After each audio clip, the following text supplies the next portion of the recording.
হাওরের আরো খবর জানাতে নেত্রকোনা থেকে যোগ দিচ্ছেন হানিফুল্লাহ আকাশ এবং হবিগঞ্জ থেকে যোগ দিচ্ছেন সহকর্মী রাসেল চৌধুরী। যাচ্ছি তাদের কাছে। শুরুতেই যাচ্ছি নেত্রকোনায়। আমাদেরকে জানাবেন আকাশ, নেত্রকোনার কৃষকরা ফসল বাঁচাতে পেরেছেন কিনা, কি পরিস্থিতি হাওরে? RICL TMX, যুগের পর যুগ স্থাপনা থাকে মজবুত।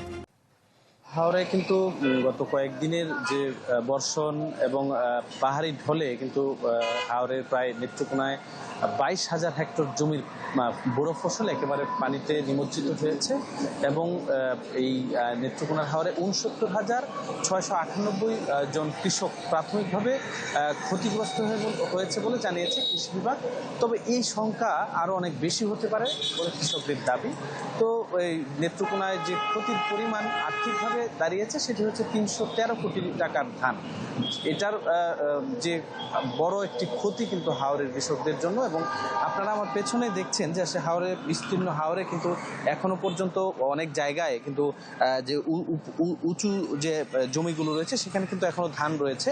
তবে এই ধান ক্ষেতগুলোতে পানি থাকার কারণে কিন্তু এখানে শ্রমিক সংকটের জন্য ধান কাটতে পারছে না। আমরা গতকালকেও বিভিন্ন হাওরে ঘুরে দেখেছি যে আসলে এখনো পাকা ধান রয়েছে খেতে, কিন্তু শ্রমিকের একটা তীব্র সংকট রয়েছে যে কারণে কাটতে পারছে না। এবং নিচু জমির যে সকল ধান রয়েছে সেগুলো আসলে পানির নিচ থেকে অনেকেই সংগ্রহ করার চেষ্টা করছেন, যদিও ধান পচে গিয়েছে, সেগুলো দুর্গন্ধ ছড়াচ্ছে হাওরের বিভিন্ন জায়গায়। এই তারপরেও কৃষকরা বলছেন আসলে নিজের শেষ সম্বলটুকু রক্ষা করার জন্য এবং সারা বছরের যে তাদের আয় ব্যয়ের হিসাব নিকাশ কিন্তু চলে এই বোরো ধানের উপর নির্ভর করে, যে কারণে আসলে তারা সারা বছরের অন্তত খোরাকির জন্য যতটুকু ধান দরকার সেটুকু সংগ্রহ করার চেষ্টায় কিন্তু তারা প্রতিনিয়ত কিন্তু হাওরে পানির নিচ থেকে ধান সংগ্রহ করছেন। এবং সরকারের আর্থিক সহযোগিতার কথা বলা হয়েছে, কিন্তু এখনো পর্যন্ত নেত্রকোনার কোনো কৃষককে কিন্তু সরকারিভাবে আর্থিক সহযোগিতা করা হয় নাই।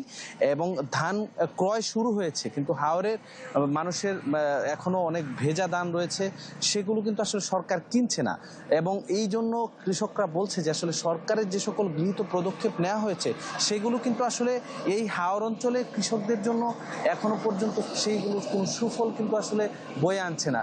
যে কারণে আসলে কৃষকরা দাবি করেছেন যে সরকারি যে প্রকৃত কৃষক যারা ক্ষতিগ্রস্ত হয়েছে তাদেরকে যেন সরকারি যে কর্মকর্তা বা এই সংশ্লিষ্ট যারা রয়েছেন তারা যেন সঠিকভাবে নির্ণয় করে তাদেরকে আর্থিক সহায়তা বা সরকারি যে সকল সহযোগিতা প্রয়োজন সেগুলো যেন নিশ্চিত করে। শ্রেয়া। ধন্যবাদ আকাশ। এবার আমরা চলে যাচ্ছি সহকর্মী রাসেল চৌধুরীর কাছে। রাসেল, আমাদেরকে জানাবেন হবিগঞ্জের হাওরগুলোর কি পরিস্থিতি? শ্রেয়া, 48 ঘন্টা ধরে কিন্তু আসলে হবিগঞ্জে বৃষ্টিপাত হচ্ছে না। এর ফলে কৃষকরা কিন্তু হাওরে নৌকা নিয়ে গিয়ে ধান কাটে নিয়ে আসছেন এবং এবং এখানে কিন্তু শুকাতে দিচ্ছেন। এইরকম আবহাওয়া থাকলে কিন্তু আসলে কয়েকদিনের মধ্যে কিন্তু হাওরের সব ধান তোলা সম্ভব হবে।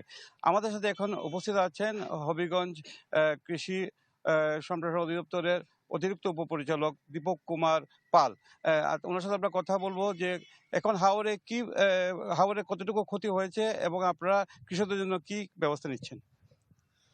হবিগঞ্জ জেলায় আমাদের প্রায় 1,23,000 হেক্টর জমি আমরা আবাদের লক্ষ্যমাত্রা স্থির করেছিলাম এবং ফসল খুব বাম্পার ফলন হয়েছিল। কিন্তু বিগত কয়েকদিনের ক্রমাগত বৃষ্টি এবং আকস্মিক বন্যায় আমাদের প্রায় 9 থেকে 10% জমি আমাদের তলিয়ে গেছে।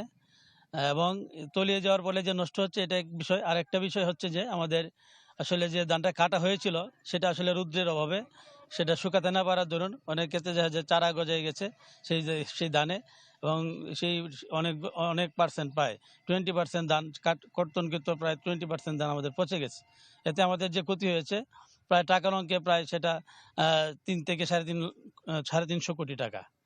আমরা এখনো ধান কর্তন চলছে। আমাদের হাওরে প্রায় 65% ধান কর্তন হয়ে গেছে।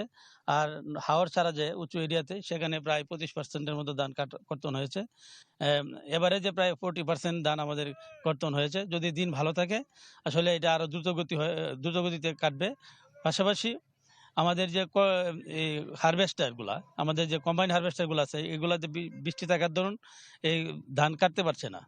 হ্যাঁ, এবং এই ম্যানুয়াল কৃষক দিয়ে ধান কাটতে হচ্ছে, এই জন্য আসলে দেরি হচ্ছে। আর আমাদের দিন ভালো না থাকার দরুন আসলে আমাদের কর্তন কাজ দেরি হচ্ছে। আর অন্যথায় এতদিন আমাদের ধান প্রায় 80%। কৃষকদের জন্য আপনারা কোনো ব্যবস্থা নিচ্ছেন কিনা? হ্যাঁ, ক্ষতিগ্রস্ত কৃষির জন্য আমাদের সরকার ইতিমধ্যে একটা প্রণোদনা ঘোষণা করেছে। সেই উপলক্ষে আমরা অলরেডি কৃষি অফিসার উপজেলা থেকে এবং যে জেলা প্রশাসনের সমন্বয়ে আমরা একটি এই তালিকা প্রণয়ন করছি। প্রায় আমাদের এই জেলায় প্রায় 21,000 কৃষকের জন্য আমরা একটা তালিকা প্রস্তুত করছি। এটা আরো হয়তো বাড়তে পারে। আমরা সেই তালিকা প্রণয়ন করে আমরা ঊর্ধ্বতন কর্তৃপক্ষের কাছে পাঠাবো, তখন হয়তো তারা এটার বিষয়ে তারা ব্যবস্থা নেবেন। ধন্যবাদ আপনাকে।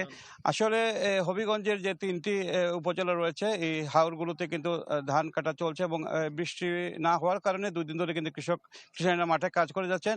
আশা করা যাচ্ছে যদি ১ সপ্তাহ এভাবে বৃষ্টিপাত না হয় তাহলে তাদের ধানগুলো তাদের ঘরে তুলতে পারবে বলে সম্ভব হবে বলে আমাদেরকে জানিয়েছেন। শ্রেয়া।